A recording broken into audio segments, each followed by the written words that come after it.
राम राम हरे हरे, हरे कृष्ण कृष्ण कृष्ण हरे हरे, हरे राम राम राम हरे हरे।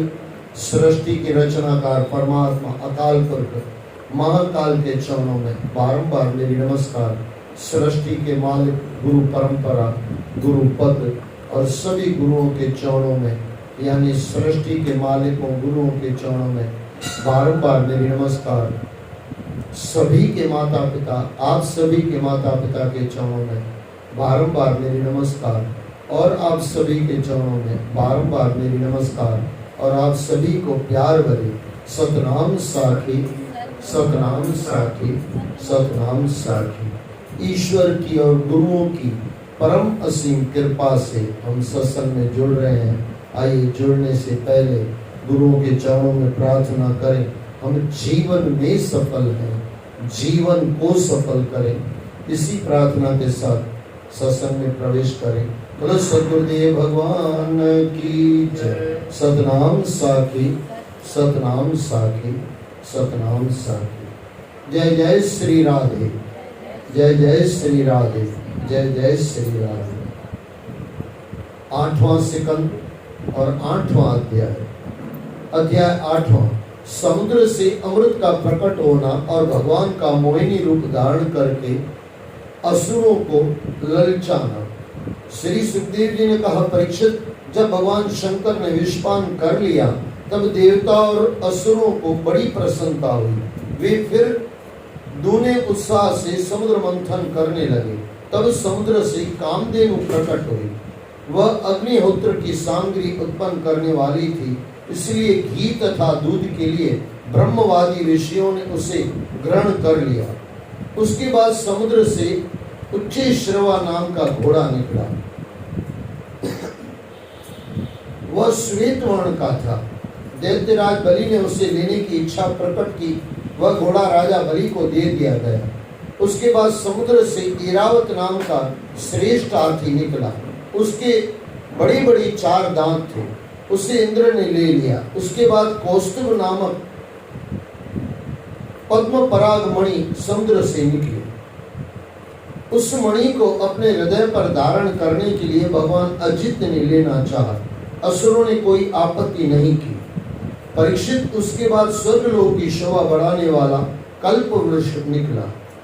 वह याचकों की इच्छाएं पूर्ण करने वाला था। वह स्वतः ही स्वर्गलोक को चला गया। असुर लोग उसके महत्व को नहीं समझ सके। उसके बाद समुद्र के सुंदर वस्त्रों से सुसज्जित और गले में सुंदर स्वर्ण हार पहने अप्सराएं प्रकट हुई। वे अपनी मनोहर चाल और बाकी चितवन से देवताओं को सुख पहुंचाने वाली हुई। इसके बाद शोभा की मूर्ति स्वयं भगवती लक्ष्मी देवी प्रकट हुई। वे भगवान की नित्य शक्ति है। उनकी दिव्य आभा से समस्त दिशाएं जगमगा उठी। उनके सौंदर्य को देखकर सभी का मन उनकी ओर खिंच गया। देवता, असुर और मनुष्य सभी ने चाहा कि उन्हें मिल जाए। स्वयं इंद्र उन्हें आसन देने के लिए दौड़े। नदियों ने मूर्तिमान होकर अभिषेक के लिए पवित्र जल स्वर्ण कलशों में भरकर उपस्थित कर दिया। पृथ्वी ने समस्त औषधियों लाकर प्रस्तुत कर दी। ऋतुओं ने सुंदर सुंदर फल फूल लाकर रख दिए। गंधर्वों ने उनके स्वागत में मधुर संगीत के स्वर छेड़ दिए। अप्सराएं नृत्य करने लगी। बादल मृदंग डमरू डोल नगारे नरसिंगे शंख वेणु और वीणा बजाने लगे। तब भगवती लक्ष्मी हाथ में कमल लेकर इंद्र द्वारा प्रस्तुत सिंहासन पर विराजमान हो गए। दिग्गजों ने पवित्र जल से उन्हें स्नान कराया। ब्रह्मवादी ब्राह्मण वेद मंत्रों का जाप करने लगे। समुद्र ने स्वयं उपस्थित होकर उन्हें पीले रेशमी वस्त्र पहनाने को दिए। वरुण ने वैजंती माला दी। प्रजापति विश्वकर्मा ने भांति भांति के सुंदर गहने दिए। सरस्वती ने मोतियों की माला दी। ब्रह्मा ने कमलासन दिया और नागों ने 2 अद्भुत कुंडल दिए। लक्ष्मी ने कहा कि वे स्वयं अपना वर चुनेंगी। इसके बाद लक्ष्मी जी ने अपने हाथों में सुंदर माला उठाई और स्वयंवर के लिए वे सर्वगुण संपन्न पुरुष की ओर चल पड़े। यहाँ पे थोड़ा समझे इनको। देखो, दो बातें मुझे कहनी है। एक तो समुद्र मंथन में कल्प वृक्ष निकला, थोड़ा इसके बारे में मुझे कहना है। और यहाँ पे जो अभी आया लक्ष्मी ने क्या कहा, मैं वर अपना खुद चुनूंगी। ये आप और हमको भी लक्ष्मी चाहिए कि नहीं चाहिए? लेकिन लक्ष्मी चाहेगी तो आएगी, हमारे चाहना से नहीं आएगी, ये पक्का कर लो। किसी के चाहने से नहीं आएगी, तो हमारे चाहने से कैसे आएगी? जो कई लोग लक्ष्मी के लिए दौड़ते हैं, दौड़ो, लेकिन वहां पे यहाँ पे संकेत दे दिया लक्ष्मी किसको चुनेगी वो बताया गया। इसके बाद लक्ष्मी जी ने अपने हाथों में सुंदर माला उठाई और स्वयंवर के लिए सर्वगुण संपन्न पुरुष की ओर चल पड़ी। सर्वगुण संपन्न, ये और ऐसे कहा जाता है, संत महात्मा कहते हैं शंकर भगवान के पास आई, बोले बाबा जी के पास कुछ है ही नहीं, और ये बाबा जी तो अपनी सती के साथ, पार्वती के साथ मौज में है, ये तो कमाने के लिए कुछ करेंगे नहीं, और ये तो अवधरदानी है। क्या समझते हो शंकर भगवान को? शक्ति बबूत ने खजाना कुबेर, सबको देने वाला है और खुद अपने पास कुछ रखने वाला नहीं है। लक्ष्मी ने कहा भाई ये मेरे काम का नहीं है, क्योंकि मुझे तो देना भी है और लेना भी है। लक्ष्मी से सुख चाहिए ना, और लक्ष्मी को भी लक्ष्मी से सुख चाहिए ना, सीधी सी बात। ब्रह्मा को देखा तो बोले बाबा जी तो बुढ़ा हो गया, दाढ़ी बाड़ी बढ़ा करके बैठ गया। विष्णु भगवान की ओर नजर गई, ऐसे तो लंबी लिस्ट है, सब देवताओं को देखा, बोले इंद्र ये तो डरा हुआ राजा, जब भी कुछ आ जाता है तो सीधा विष्णु के भगवान के पास, यहाँ शंकर भगवान के पास, यहाँ ब्रह्मा के पास, और बार बार गलतियां करता है, बार बार दौड़ता रहता है, ऐसे को कैसे मैं वरूंगी? लंबी लिस्ट है। फिर उन्होंने सोचा विष्णु है, अच्छा विष्णु में भी करो, बोले ये भी थोड़ा तो इनमें भी गलती है, ऐसे संत मां बताते, बोले ये भी सब लुटाने वाला है, भक्तों के पीछे खुद को लुटा देते हैं, लेकिन बोले इससे अच्छा कोई नहीं है, इसके लिए मुझे इनके साथ शादी करनी है। बस ये याद रख लेना, आप अगर अच्छे हो ना, लक्ष्मी खुद आएगी। लक्ष्मी के लिए दौड़ना नहीं, लक्ष्मी के लिए दो चीजें चाहिए, लक्ष्मी को पाने की मेहनत और दूसरी ईमानदारी। जिस दिन ये दोनों चीज आपके पास आएगी, अच्छा तीसरा संसार का थोड़ा कल्याण, थोड़ा, ऐसा नहीं कि ज्यादा, ऐसा नहीं कि सब लुटा के बैठ जाओ। सब लुटाने वाले भगवान शंकर होते हैं, सब लुटाने वाले विष्णु होते हैं, ब्रह्मा होते हैं, और चौथा गुरु होता है, सब लुटा लेता है। ये बात बराबर समझना। फिर लक्ष्मी विष्णु भगवान को, और फिर आपको पता है, बोलो विष्णु भगवान की जय, लक्ष्मीपति विष्णु भगवान की जय। तो लक्ष्मी खुद आती है, लेकिन उसके लिए ये करना पड़ता है, ईमानदारी और मेहनत बराबर। और तीसरा, जितना हो सके अपने गुणों में ध्यान दो, दूसरे के अवगुण मत देखो। विष्णु भगवान में एक भी मैंने ग्रंथ ऐसा नहीं पढ़ा है भगवान विष्णु ने दूसरों की गलती देखी हो, नहीं। हाँ, राक्षस आए, उनको मारने के लिए उनकी गलती देखी, वो चीज अलग हुई, वो पूरा चैप्टर अलग है। लेकिन थोड़ा समझना, अपने गुणों में जो इंसान ध्यान देता है ना, अपने गुण जो बढ़ाता रहता है ना, लक्ष्मी उसके पास ऑटोमेटिक आती है, 100% आती है। और दूसरा कल्प वृक्ष, और इंसान को ये दोनों चाहिए, बराबर के नहीं? कल्प वृक्ष मिले न मिले, लेकिन इच्छा तो सबको होती है। अच्छा, कल्प वृक्ष यानी क्या? उसके नीचे बैठ के जो इच्छा करो ना, वो आपकी पूरी हो जाएगी। अच्छा, वो कहाँ गया? बोले स्वर्ग में चला गया। अच्छा, आप भी अपना स्वर्ग बनाए हो कि नरक बनाए हो? दो चीजें हैं। न करने वाले अगर काम करते रहेंगे न कर न कर न कर न कर न कर न कर, मरने से बाद बन जाता है नरक। न कर न कर न कर, ये काम मत कर, ये काम मत कर, किसी बड़ों का दिल मत दुखा, गुरुओं के चरणों में जा, ये काम मत कर, ये बार बार कहा गया। और हम लोग जात नहीं समझते हैं, गुरुओं के चरणों में नहीं जाते हैं, बड़ों को नहीं समझते हैं, ईमानदारी नहीं रखते हैं, बेईमानी छोड़ते नहीं हैं। हमारे गुरु ग्रंथ साहब में भी आया, करणो हो तो सो ना कियो, पर यो लोभ का फंदर, नानी कसम यो रम गयो, अब क्यों रोता अंदर। नहीं करने वाले सब काम हम कर लेते हैं। अशाज आपकी जो ब्रह्मदर्शिनी आई बाबा जी की, वेद विविध कहे व्यवहार, ऐसा था ना, वेद विविध, वो मैंने थोड़ा ही देखा, ऐसा था बीच में, वेद विविध कहे व्यवहार, निषिद्ध कर्म से हो किनारा, ऐसा कुछ है शब्द। ये समझना, वेद विविध यानी जो ग्रंथ बोलते हैं, जो गुरु बोलते हैं, जो माता पिता बोलते हैं, उस तरफ चलते जाओ, आपकी अधोगति कभी नहीं होगी, उन्नति जरूर होगी। गुरु माता पिता और ग्रंथ, संत महात्मा जो कहते हैं, उस तरफ आंख बंद करके चलते जाओ, पहुंच जाओगे। लेकिन गुरु में गुरुपना हो, पिता में पितापना हो, ऐसे कहा जाता है। बलि ने अपने गुरु की नहीं मानी, शुक्राचार्य की नहीं मानी, क्योंकि गुरु में गुरुपना नहीं था। प्रहलाद ने अपने पिताश्री की नहीं मानी, पिता में पितापना नहीं था। पिता का काम है परमात्मा तरफ ले जाना, गुरुओं तरफ ले जाना। ये हिरण्यकश्यप तो बोलता था मैं ही भगवान, मेरे पास आ जाओ। इसके लिए फिर प्रहलाद ने नहीं मानी, तो भी उसको भगवान मिल गए। लेकिन ज्यादातर ये देखा जाता है, जिसमें बाप पना हो, गुरु में गुरु पना हो, माँ में माँ पना हो, ग्रंथों में ग्रंथ पना हो। ग्रंथ यानी क्या?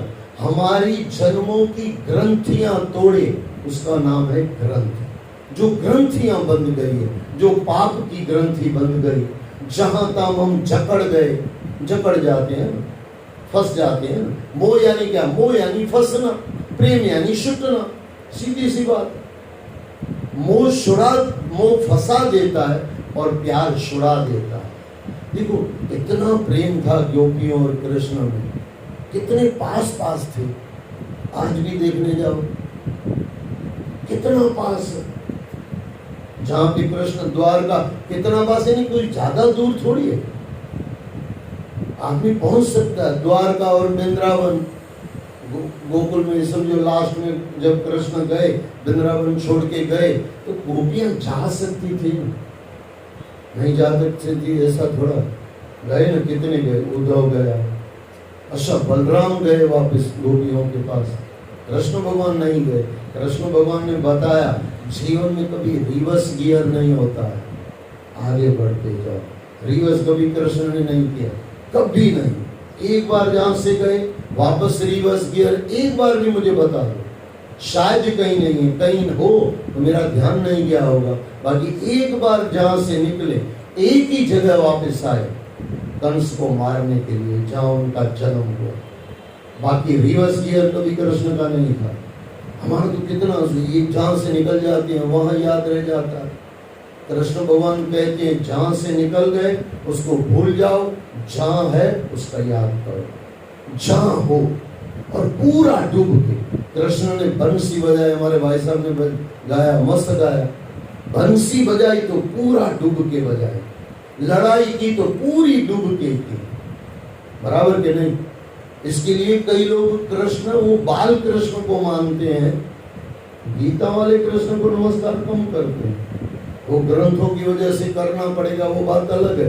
लेकिन हमने लालो कृष्ण हमारा, अरे पर लालो ने पेला जैसे न कृष्ण एक अच्छे, लेकिन लाला कृष्ण वाले को बड़ा वाला पसंद नहीं आता है, क्योंकि उन्होंने लड़ाई की। और लड़ाई वाला यानी कहना, कृष्ण कहना क्या चाहते हैं पता है? जब जो रोल मिल जाए ना पूरा करो, उसमें आधा अधूरा मत करो। लड़ना पड़े पूरा लड़ो, लेकिन जब भक्ति करो तब डूब के भक्ति करो।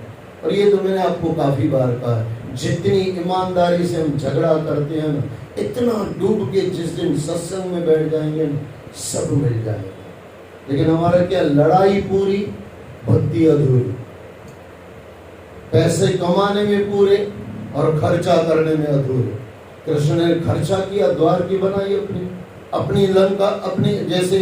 अच्छा, रावण ने लंका लूटी, कृष्ण ने द्वारका बनाई, ये याद रख लेना, खुद की बनाई, ऐसा खर्चा करके बनवाई। यानी कमाना है, फिर खर्चा भी इतना ईमानदारी से करना है। अच्छा, जब समुद्र छोड़ के चली जाना है, छोड़ के चले गए, कई ग्रंथों में नहीं लिखा है कि भाई सोने का दरवाजा निकाल लो, हमको काम आएगा, निकाल के ले जाओ, नहीं, कुछ नहीं। हमारे जैसा होता तो कुछ करो लेकर, बराबर क्या नहीं, कुछ नहीं लिया। अरे वो कुंडी नहीं ली, कुंडी भी लेते तो शायद काम आ जाते।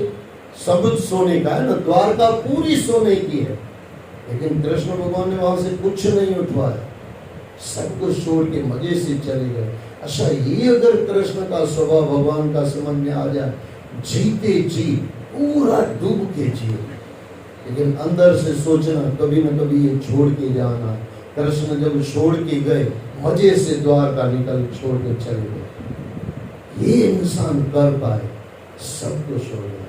हमको क्या रहना आता है, लेकिन जीना नहीं आता। हमको फंसना आता है, बेटे से मोह लगाना आता है, बेटे में से मोह निकालना नहीं आता है। हमारे रमेश भाई ओझा मस्त कहते हैं, बोले जो आसक्ति है वो जा क्यों नहीं सकती है? आसक्ति है ना, मोह है ना, जो आसक्ति वो जा क्यों नहीं सकती? हम जाने नहीं देना चाहते। जो मोह हो गया, जब अभी हर चीज आप कभी भी देखना, हर चीज मिलती भी है, बिछुड़ती भी है। हर चीज, आपको जन्म मिला है, लेकिन मृत्यु भी साथ में हो रही है ना। ऐसा थोड़ी हम जी रहे हैं, मर भी रहे हैं, पल पल मर रहे हैं। जैसे जितनी देर, थोड़ी देर पहले हम बैठे थे, इतनी जिंदगी हमारी चली गई ना। एक तरह से हम बढ़ गए और एक तरह से हम छोटे हो गए, दोनों है। संसार के हिसाब से हम बड़े हो गए, और परमात्मा के हिसाब से देखने जाओ, यमराज के हिसाब से देखने जाओ तो छोटे हो गए। दोनों साथ में घटनाएं घट रही है ना।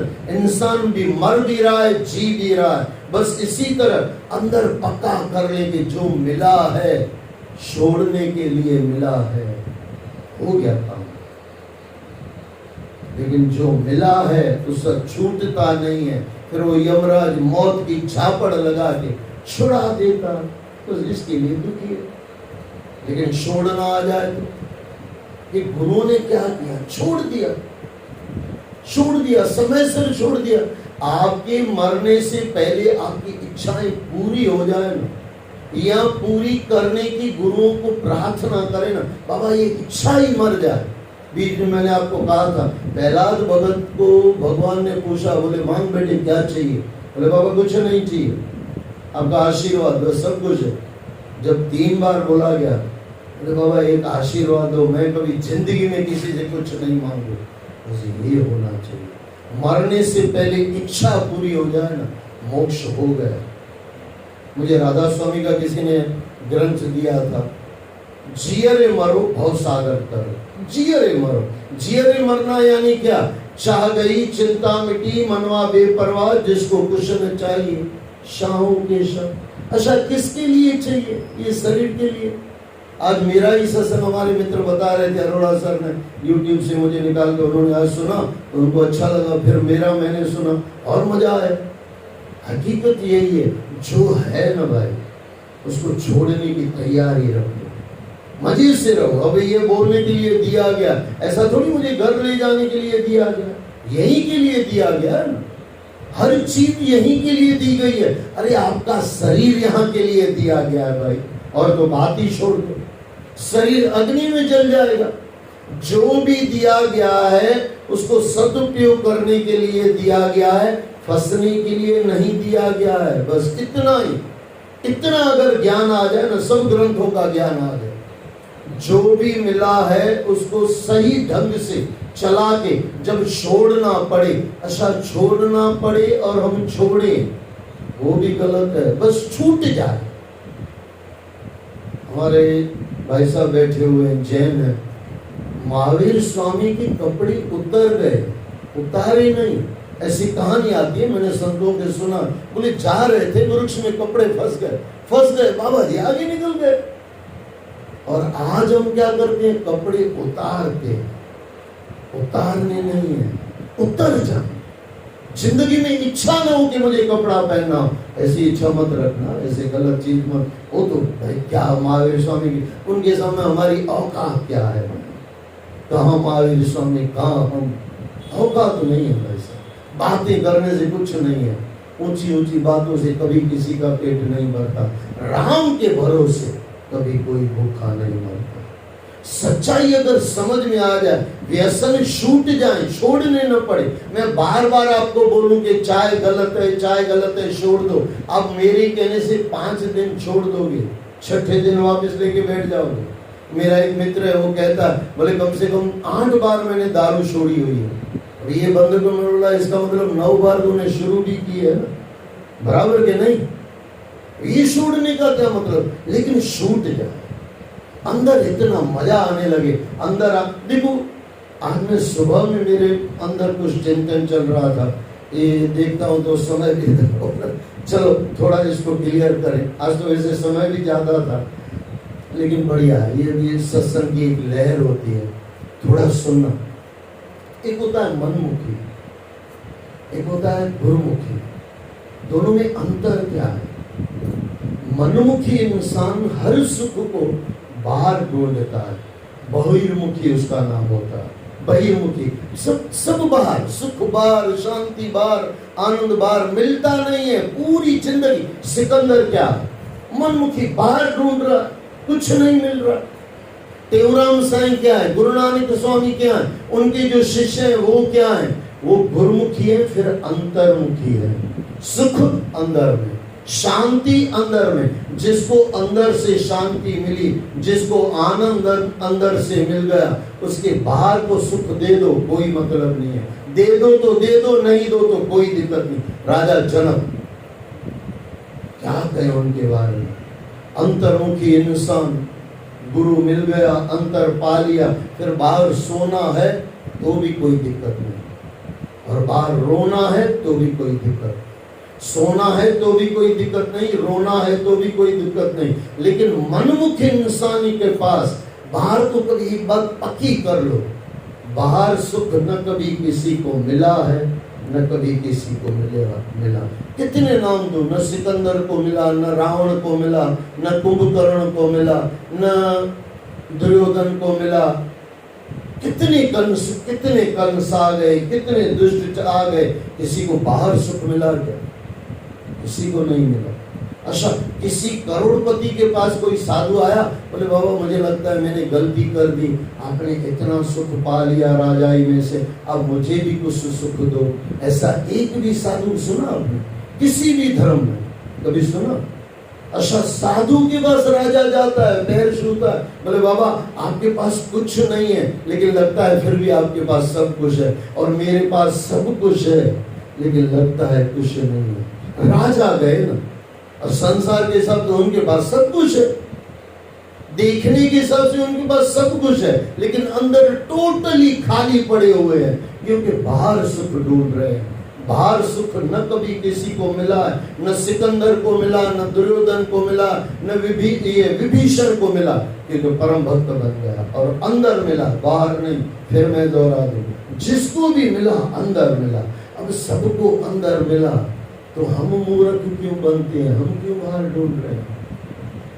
गुरुमुख इंसान वो जो गुरुमुख से, गुरु के मुख से सुन के अंतर्मुखी हो जाए और अंदर में आके आनंद पाले, शांति पाले, फिर संसार में चलते रहो, फिर कभी फंसोगे नहीं। एक बार जो अंदर चला गया ना, वो कभी बाहर फंसता नहीं है। अच्छा, बाहर फंसा हुआ कभी अंदर जाता नहीं है, ये गड़बड़ है, क्योंकि बाहर कभी एंड आती नहीं है, अंदर पहले पगथिये पे एंड आ जाती है। शायद बीच में मैंने आपको कहा था, इसको बोल के मैं आगे बढ़ जाऊं, थोड़ा समझना। परमात्मा तरफ के पहले पायदान पे है ना, आधी शांति मिल जाती है, आधी शांति। क्या शांति? बोले मैं गलत नहीं कर रही हूँ या गलत नहीं कर रहा हूँ, कम से कम इतना संतोष तो होता है कि नहीं? आप यहाँ आते हो, आपको ऐसे शांति लगती है कि नहीं? भाई चलो, जितने इतनी देर पाप से तो कम हुए ना, बराबर के नहीं? इतनी देर यहाँ घर से झगड़ा होता, यहाँ पड़ोसी से झगड़ा होता, इतनी देर साइयों की शरण में आ गए, गुरुओं के शरणों में आ गए, यानी ये हम गलत नहीं कर रहे हैं, आधी शांति तो यही होगी। अच्छा, ध्यान लगा के सुन लिया तो आधी शांति दूसरी मिल जाती है, परम शांति मिल जाती है। लेकिन संसार वाले इंसान को जन्म से लेके मरने तक कभी शांति नहीं होती। सिकंदर को शांति मिली क्या? नहीं मिली। अच्छा, हम ऐसे मूर्ख हैं, सिकंदर को देख के भी नहीं समझे, रावण को देख के भी नहीं समझे, आज के इंसानों के भी देख के नहीं समझे। मुझे याद है, मैं नाम नहीं ले रहा हूँ, मेरा एक परम मित्र है, सिंधी समाज में है, सिंधी भाई साहब है, मर्सिडीज है, 2-3 मर्सिडीज है। मैंने उनको एक बात पूछा, मैं बोला भाई साहब सच्ची बताना, बचपन में आपने साइकिल चलाई होगी, वो मजा और मर्सिडीज में बैठने का मजा, दोनों में मजा ज्यादा कौन सा है? अच्छा, इसमें तो मर्सिडीज है, खुद नहीं चला रहा है, ड्राइवर चला रहा है, और ये बाबा जी पीछे बैठे हुए, कोई टेंशन नहीं, अरबोपति इंसान है, 3 तो है, बहुओं को दे दिए मर्सिडीज, 3 से 4 मर्सिडीज है। बोला बाबा जी शांति किसमें, मजा किसमें आया? अरे आंखों में आंसू थे। तो भाई साहब हकीकत है, साइकिल चलाने का जो मजा था ना, क्या मजा था। अब कहाँ साइकिल, कहाँ मर्सिडीज, लाखों साइकिल आप ले सकते हो मर्सिडीज के पैसे से, लेकिन उसमें फर्क क्या होगा? बचपन में जो आनंद था ना वो चला गया, जो पल में जीना था ना वो चला गया। मैंने आपको कहा है, इंसान को ये करना आ जाए ना, ये थोड़ा समझना। छोटा बच्चा है, उसने कुछ गलत किया, आपने लाफा मार दिया, बच्चा रो रहा है, थोड़ी देर के बाद 10 मिनट के बाद उसको आइसक्रीम खिला दो, बच्चा हंस के खा के निकल के चला जाएगा। अब यही बच्चा 25 बरस का हो गया, अब गलती करे, अब लाफा मारना मत मारना, उल्टा हो जाएगा, इधर का उधर हो जाएगा। लेकिन एग्जाम्पल समझ लो, इससे कुछ सीख ले लो। 25 बरस का बच्चा है, चलो आज्ञाकारी आपका बच्चा है, आपने लाफा मार दिया, इसको 5 दिन में मुझे आइसक्रीम खिला के देखा, फर्क क्या हो गया? कई लोग मुझे पूछते हैं आजकल और पुराने जमाने में फर्क क्या है? ये फर्क है, माँ बाप जब मारते थे तब उस समय हम रोते थे, और माँ बाप जब हंसाते थे ना तब हम उसके पुराना भूल जाते थे। ये अगर परमात्मा तरफ समझ लो, जो परमात्मा जब जो दे रहा है ना, कभी हंसा रहा है हंस लो, कभी रुला रहा है रो लो, लेकिन हमको क्या हंसना है, रोना नहीं है। यानी दुख चाहिए, सुख नहीं चाहिए।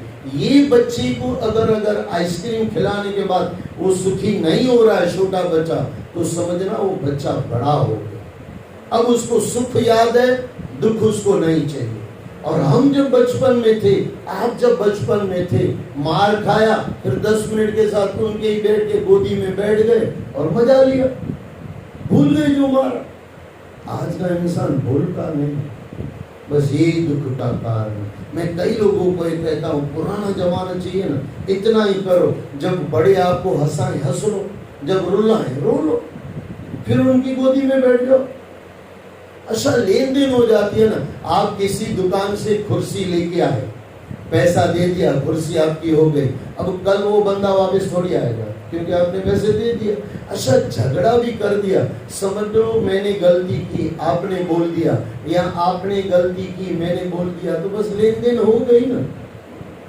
थोड़ा सोचना मैं क्या कहना चाहता हूँ। लेकिन वो दुश्मनी चलती है दूसरी तीसरे दिन। किसी ने गलती की, आपके बेटे ने कुछ गलती की, आपने 2 शब्द बोल दिया, बस गलती की, लेन देन हो गई, एक तरह का समझो पैसा दे दिया, आपने चुका दिया, हो गया। लेकिन गुस्से में ऐसा नहीं होता, बाकी सब चीजों में होता है। पलंग लेके आए, पलंग पैसे दे दिया, दुकान को भूल जाओगे, पलंग आपका हो गया। लेकिन जिसके ऊपर गुस्सा आया, उसने गलती की, मैंने उसको बोल दिया, या मैंने गलती की, उसने बोल दिया, बस भूल जाओ ना भाई साहब। दूसरे को देखो ना, दूसरी चीज को देखो ना। पूरी कृष्ण भगवान के जीवन के अंदर यही दिखाया जा रहा है। जो अभी है उसको याद करो, जो आनंद है, आनंद है, आनंद में रहेंगे। कल क्या हुआ, कल क्या होगा, इसकी चिंता न करेंगे। यही समझाया गया है, जो पहले हो गया उसको छोड़ो और जो होगा उसको भी छोड़ो। करो क्या? मैं पल दो पल का शायर हूँ। मस्त गाना तो, अरे क्या गाने हैं, क्या भजन है भाई, जबरदस्त। जो भी है, वो एक पुराना गाना मुझे दूसरा, आगे भी आनंद के साथ ही जुड़ा हुआ है, आगे भी जाने न तू, पीछे भी जाने न तू, जो भी है बस यही एक पल। कृष्ण भगवान पल में जिए, साईं देवराम पल में जिए, गुरु नानक पल में जिए, और हम कल में जीते हैं। यहाँ जो गई कल, यहाँ आवती काल, गुजराती में तो बेव कल, आवती काल ने वो कल, दोनों कल। असा सिंधी में और जब कल थी हुई थी, कल में चरे अपायर में करे नमा, बराबर ना, एकदम प्योर सिंधी भाषा। कल थी हुई थी जाने करे नमा। जो कल में जीता है वो दुखी रहता है, और जो पल में जीता है ना वो आनंद करता है। ऐसा थोड़ी दुख नहीं होता है, होता हर इंसान को होता है। हम कोई वैसे इतने कोई बड़े पंडित थोड़ी बन गए हैं, लेकिन एक चीज है, जब दुख है, दुख को भी समझ लो, सुख को भी समझ लो, उसके बीच में सतनाम साक्षी आ जाए समझ में, आनंद लेते रहो। जो पल में जीता है वो सब पा लेता है। तो इसके बाद लक्ष्मी जी ने अपने हाथों से सुंदर माला उठाई। दोनों को मैंने आपको बताया, कल्प वृक्ष, कल्प वृक्ष पूरा मनुष्य जन्म है ना, कल्प वृक्ष ही है। आपको जो चाहिए परमात्मा सब कुछ मिल सकता है इस कल्प वृक्ष के अंदर। ये इंसान रूपी चोले में सब कुछ मिल सकता है। स्वयंवर के लिए सर्वगुण संपन्न पुरुष की ओर चल पड़ी। वे चाहती थी कि उन्हें कोई निर्दोष और समस्त गुणों से युक्त अविनाशी पुरुष मिले तो वे उसका वर्णन करें। देवों और असुरों ने उन्हीं पर यह छोड़ दिया कि वह अपनी इच्छा से जिसे चाहे वर ले। वे चारों और भूमि पर उन्हें वह श्रेष्ठ वर दिखाई नहीं दिया। सभी में कोई न कोई कमी विद्यमान थी। अतः उन्होंने अपने चिर अभिष्ट भगवान का ही वर्णन किया। वास्तव में लक्ष्मी जी के एकमात्र आश्रय श्री भगवान ही है। लक्ष्मी जी ने वह कमलों की वरमाला उन्हीं के गले में डाल दी। जगत पिता भगवान ने जगत जननी समस्त संपत्तियों की स्वामिन श्री लक्ष्मी को अपने वक्ष स्थल पर स्थान दिया। वे उन्हीं में समा गए। सभी ने मंगल गीत गाकर उन पर पुष्प वर्षा की। परीक्षित, जब लक्ष्मी ने दानों की उपेक्षा कर दी तब वे लोग निर्बल, उद्योग रहित, निर्लज और लोभी हो गए। इसके बाद कन्या के रूप में वारुणी देवी प्रकट हुई। भगवान की अनुमति से देवतियों ने उसे ले लिया। वारुणी के मोह में सारे दैत्य डूब गए। उसके बाद अमृत की इच्छा से दैत्यों और देवताओं ने फिर पूरी शक्ति से समुद्र मंथन किया। तब उसमें से एक अलौकिक पुरुष प्रकट हुआ। उसके हाथों में कंगन और अमृत से भरा हुआ कलश था। वह साक्षात विष्णु भगवान का अंश अवतार था। बोलो विष्णु अवतार की जय। वे ही बाद में आयुर्वेद के प्रवर्तक और यज्ञ भोक्ता धन्वंतरी। बोलो धन्वंतरी महाराज की जय। विष्णु के अवतार है धन्वंतरी। धन्वंतरी के नाम से प्रसिद्ध हुआ। ऐसे कहा जाता है, कभी न कभी आपको भगवान न करे दुख हो तो धन्वंतरी महाराज के चरणों में प्रार्थना करो। वो वैद्य हैं, आपका दुख मिटा सकते हैं। धन्वंतरी महाराज बहुत बड़े वैद्य हैं। धन्वंतरी के नाम से प्रसिद्ध हुए। जब दैत्यों की दृष्टि उन पर पड़ी तो उन्होंने बलात् शीघ्रता से अमृत के कलश को उनसे छीन लिया। वे पहले से ही समुद्र मंथन से निकली वस्तुओं की ताक में थे। उनकी दृष्टि पहले से ही अमृत के कलश पर थी, इसलिए वे दूसरी वस्तुओं की उपेक्षा करते चले आ रहे थे। अमृत कलश के छिन जाने से देवताओं का मन विषाद से भर गया।